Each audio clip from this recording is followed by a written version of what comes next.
स्वागत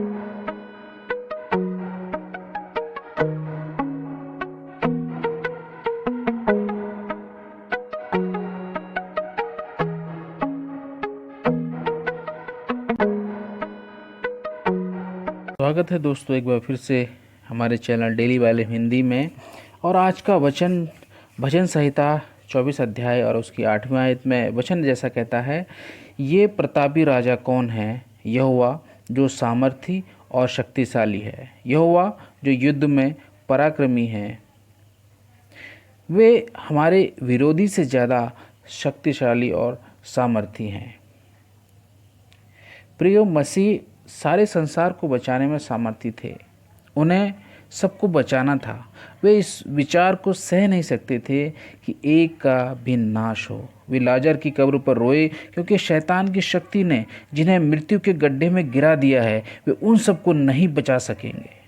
उन्होंने बहुतों के छुटकारे के लिए खुद को फिरौती के तौर पर दिया, उन सब के लिए जो फिर से ईश्वर के प्रति वफादार हो जाने के मौके का फ़ायदा उठा लेंगे। जब उन्होंने लाजर को मुर्दों में से जिंदा किया, तभी जानते थे कि कलवरी की सूली पर उन्हें उसकी कीमत चुकानी है। बचाई जाने वाली हर एक आत्मा के लिए उन्हें घोर अपमान सहना था।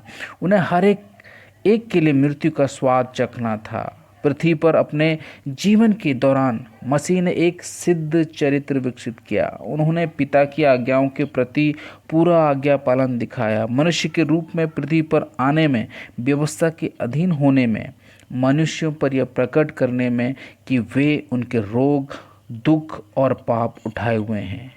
वे पापी नहीं बन गए हैं। उन्होंने फरीसियों से कहा, तुम में से कौन मुझे पापी ठहराता है? उन पर पाप का एक भी दाग नहीं पाया गया। संसार के सामने वे ईश्वर के निर्दोष मेमने के रूप में खड़े रहे।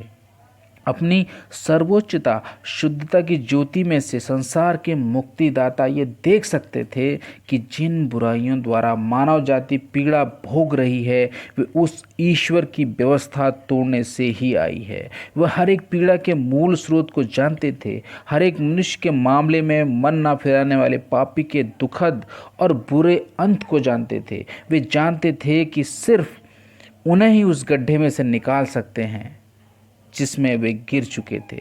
सिर्फ वही उनके कदमों को सही रास्ते पर ला सकते थे। उनकी पूर्णता ही मनुष्य की अपूर्णता की भरपाई कर सकती थी। सिर्फ वही उनके नंगेपन को अपनी धार्मिकता के वस्त्र से ढांप सकते थे। वे सुरक्षित पहुंचा देने में सामर्थी हैं। उनके लिए सारी ईश्वर की मदद तैयार है। वे अपनी मानवीय भुजा से सारी मानव जाति को समेट लेते हैं, जबकि उनकी ईश्वरी भुजा ने सारे प्रभुत्व को थामा हुआ है। वे हमारे विरोधी से ज़्यादा शक्तिशाली और सामर्थी है।